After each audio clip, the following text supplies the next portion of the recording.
Assalamualaikum warahmatullahi wabarakatuh.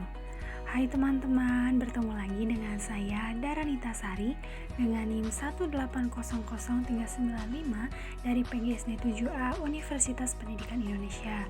Nah, pada kesempatan kali ini kita akan membahas mengenai pengembangan indikator belajar dan tujuan pembelajaran dan pembelajaran terpadu.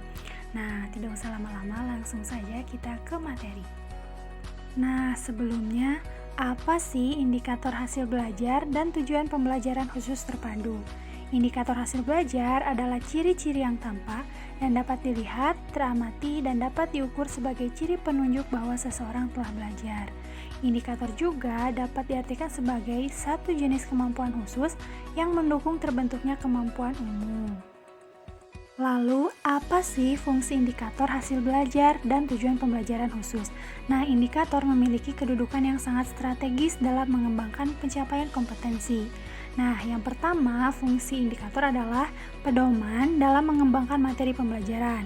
Pengembangan materi pembelajaran harus sesuai dengan indikator yang dikembangkan. Kemudian yang kedua adalah pedoman dalam mendesain kegiatan pembelajaran. Desain pembelajaran perlu dirancang secara efektif agar kompetensi dapat tercapai secara maksimal. Fungsi yang ketiga adalah sebagai pedoman dalam mengembangkan bahan ajar. Bahan ajar perlu dikembangkan oleh guru guna menunjang pencapaian kompetensi peserta didik. Nah, fungsi yang terakhir adalah pedoman dalam merancang dan melaksanakan penilaian hasil belajar, di mana indikator menjadi pedoman dalam merancang, melaksanakan, serta mengevaluasi hasil belajar.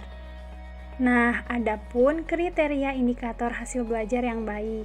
Yang pertama, indikator merupakan penjabaran dari kompetensi dasar yang menunjukkan tanda-tanda, perbuatan, dan lain-lain. Kemudian yang kedua, indikator dikembangkan sesuai dengan karakteristik pendidikan, potensi daerah, dan peserta didik. Yang ketiga, rumusan indikator menggunakan kata kerja operasional yang terukur atau dapat diobservasi. Dan yang terakhir adalah indikator digunakan sebagai bahan dasar untuk menyusun alat penilaian. Adapun kriteria indikator hasil belajar yang baik menurut Kurniawan. Yang pertama, harus mendukung pencapaian kompetensi. Yang kedua, meliputi seluruh aspek kemampuan seperti kognitif, afektif, motorik, dan sikap. Yang ketiga, jumlah indikator hasil belajar jumlahnya akan lebih banyak dari jumlah kompetensi dasar. Dan yang terakhir, menggunakan kata kerja operasional transitif. Lalu, dalam Kurniawan 2011, prosedur pengembangan indikator hasil belajar itu ada 4. Yang pertama, identifikasi kompetensi dasar yang akan dijabarkan menjadi sejumlah indikator hasil belajar. Yang kedua, tuliskan indikator yang dipandang bisa mencapai kompetensi dasar. Yang ketiga, pilih indikator yang benar-benar relevan dengan pencapaian kompetensi dasar, kemudian urutan ke dalam suatu urutan logika tertentu. Dan yang terakhir adalah akan lebih baik jika hasil analisis dikonsultasikan kepada orang yang dianggap kompeten. Dalam merumuskan indikator hasil belajar, perlu juga memperhatikan langkah-langkah sebagai berikut.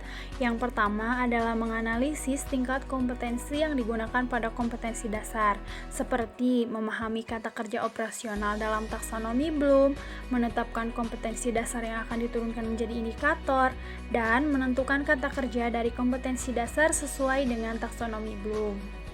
Yang kedua, menganalisis indikator berdasarkan tingkat UKRK atau urgensi, kontinuitas, relevansi, dan keterpakaian pada kompetensi dasar. Nah, UKRK ini dijadikan kriteria dalam memilih dan memilah ketetapan indikator kunci atau indikator penunjang. Kemudian ada kategori indikator seperti indikator kunci, indikator pendukung atau indikator prasyarat, dan indikator pengayaan. Selanjutnya ada pengembangan tujuan pembelajaran khusus menurut Kurniawan 2011, yaitu rumusan tujuan pembelajaran khusus harus berpusat pada siswa bukan pada guru. Kemudian rumusan tujuan pembelajaran khusus harus berupa tingkah laku operasional. Dan rumusan tujuan pembelajaran khusus yang ketiga yaitu berisi konten atau materi juga kemampuan yang bisa dipelajari. Adapun prosedur pengembangan indikator hasil belajar menurut Suparman 2004 menyebutkan bahwa penyusunan tujuan pembelajaran khusus TPK yang baik perlu melibatkan unsur-unsur yang dikenal dengan A, B, C, D. Yang pertama, A atau audiens adalah pelaku yang menjadi kelompok sasaran pembelajaran, yaitu siswa. Yang kedua ada behavior, adalah perilaku spesifik khusus yang diharapkan dilakukan siswa setelah selesai mengikuti proses pembelajaran. Yang ketiga yaitu C atau condition, adalah kondisi yang dijadikan syarat atau alat yang digunakan pada saat siswa diuji kerjakan belajarnya. Kemudian yang terakhir adalah D atau degree, adalah derajat atau tingkatan keberhasilan yang ditargetkan harus dicapai siswa dalam mempertunjukkan perilaku hasil belajar. Nah, yang terakhir ada pengembangan tujuan khusus pembelajaran dapat dikelompokkan dalam 3 kategori. Yang pertama ada aspek kognitif, yaitu yang diukurnya adalah pengetahuan, pemahaman, penerapan, analisis, sintesis, dan evaluasi.